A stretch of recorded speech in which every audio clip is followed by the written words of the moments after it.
Salut les gens, j'espère que vous allez bien. Aujourd'hui on se retrouve pour un update lecture. Comme d'habitude, 3 livres à vous présenter. Le 5e tome de Outlander, le premier tome de The Mortal Instrument Renaissance, je crois que c'est La fille des ténèbres ou quelque chose comme ça, de Cassandra Clare. Et le dernier livre, j'ai assez hâte de vous présenter, c'est L'art de la guerre de Sun Tzu, dans une édition vraiment splendide. Sans plus tarder, on va commencer dès maintenant. Le premier livre que je vais vous présenter, il s'agit du 5e tome de Outlander de Diana Gabaldon aux éditions J'ai lu, qui s'appelle donc La Croix de Feu. Et j'adore cette Croix de Feu. La saison 4 de Outlander n'était même pas encore terminée sur Netflix, que j'ai commencé à lire le tome 5 parce que j'étais curieuse de savoir la suite et j'en suis très contente. Et l'odeur des bouquins, c'est la meilleure odeur du monde. En toute honnêteté, c'est un tome que j'ai moins aimé que le précédent, mais en dehors des chapitres trop longs, des passages trop longs, ou des passages totalement inutiles, bref, des trucs trop longs. C'est de la fantasy, on va dire que c'est normal. C'était un bon tome, j'ai passé un bon moment, j'ai ri, j'ai été énervée, j'ai même failli verser 2 ou 3 larmes, mais c'était un bon tome. J'ai été très heureuse de revoir Jamie, de revoir Brianna, de revoir Roger, Claire, etc. Mais j'ai été aussi contente de faire la connaissance de nouveaux personnages qui, je l'espère, auront une place encore plus importante dans le tome 6.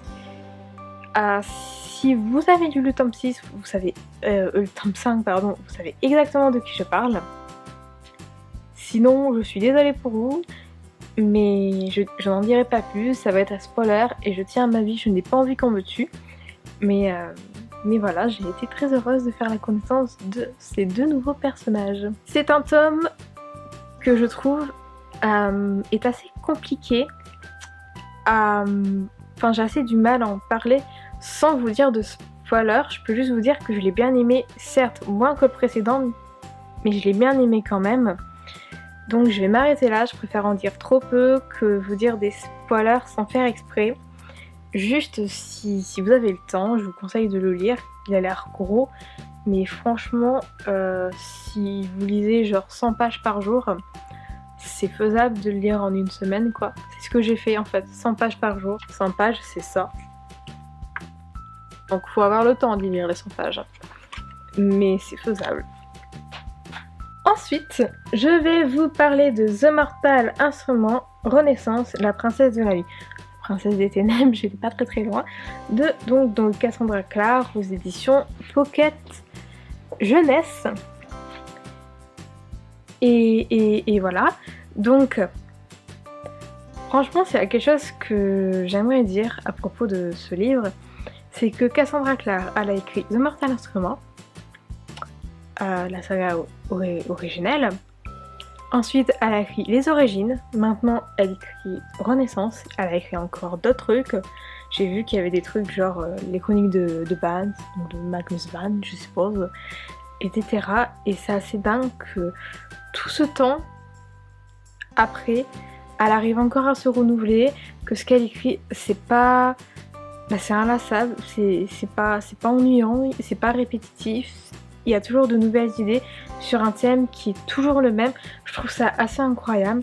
Et je dis ça parce que j'ai vraiment beaucoup aimé ce tome. J'ai énormément aimé Les Origines. J'ai beaucoup aimé ce tome. Pour la saga originelle, je m'en souviens plus très bien. Il me semble que je l'avais aimé, mais peut-être pas à ce point. Après, il y a peut-être la maturité qui joue aussi. Dans ce tome est abordé un thème qui, il me semble, n'avait pas encore été abordé avant.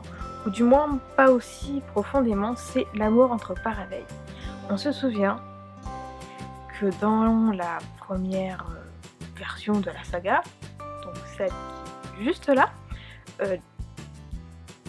Alec était un peu amoureux de Jace.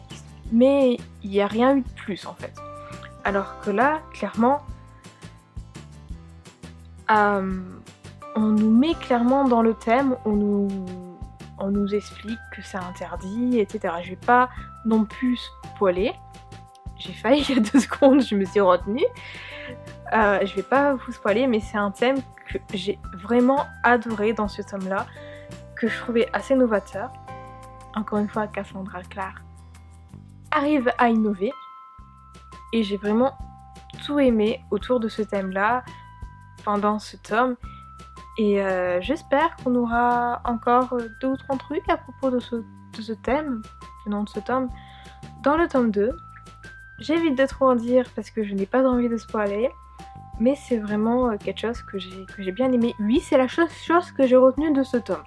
Ne me jugez pas, je suis pas histoire d'amour, et là c'était plus le thème en général qui m'intéressait. La meuf qui essaie de se défendre. Une deuxième chose que j'ai aimée, c'est l'intervention de certains personnages que nous connaissons tous. Si vous êtes une grande fan de l'écriture de Cassandra Clare et donc de The Mortal Instrument, vous connaissez, c'est l'intervention donc de Clary, de Jace, de Tessa. Et c'est super, j'étais super contente.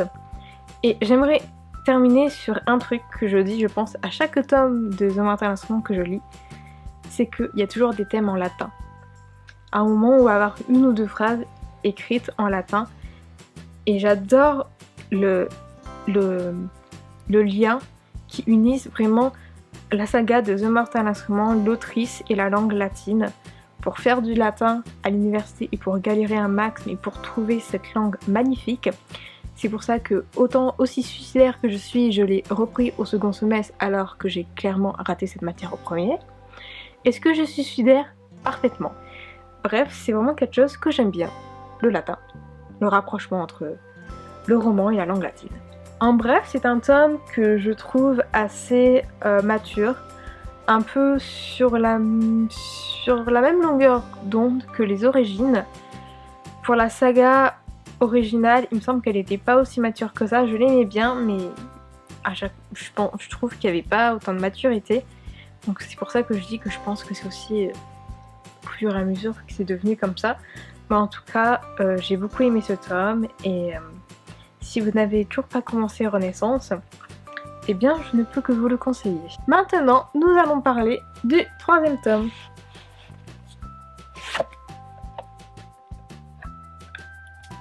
Jolie boîte.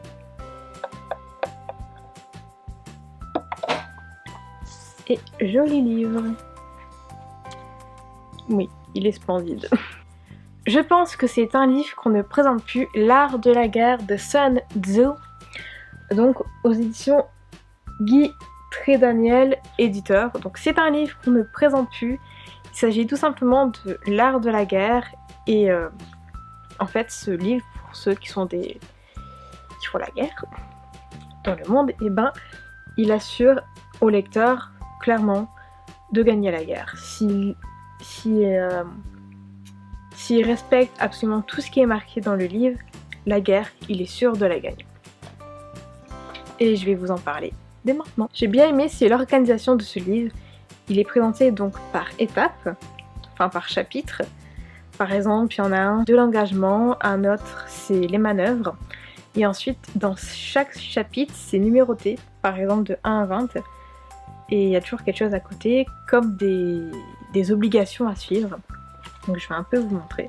Donc, par exemple, là, de l'engagement, je vous en parlais il y a 2 secondes.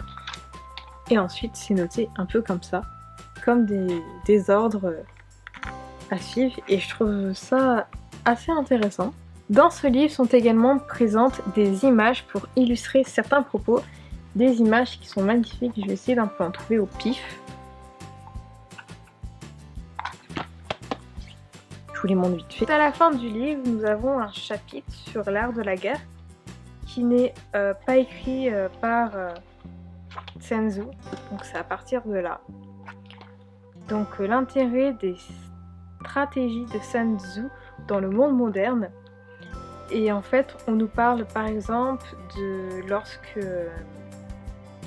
Barack Obama a, on va dire, trouvé Ben Laden. On nous parle également de l'évocation du livre L'Art de la guerre dans Batman. c'était un Batman qui date il y a une petite période déjà. Donc là il y a James Bond, dans le James Bond de 2002. Il y a certaines évocations comme ça. Donc, il y a aussi les Sopranos. Et j'ai trouvé ça intéressant. En tout cas, c'est un livre qui est très intéressant, que je vous conseille de lire. Je ne vais pas forcément vous conseiller cette édition, mais en tout cas, c'est vrai que j'ai tendance à beaucoup l'aimer. Elle est très jolie, je l'avais reçue pour Noël. Et le rouge et le doré se marient parfaitement. Cette update est maintenant terminée. J'espère qu'il vous aura plu, même si à certains moments j'ai parlé un peu vite. Et je suis sûre que vous arriverez à me comprendre. Je vous souhaite d'agréables lectures. On se rejoint et on se retrouve donc très bientôt. Ciao!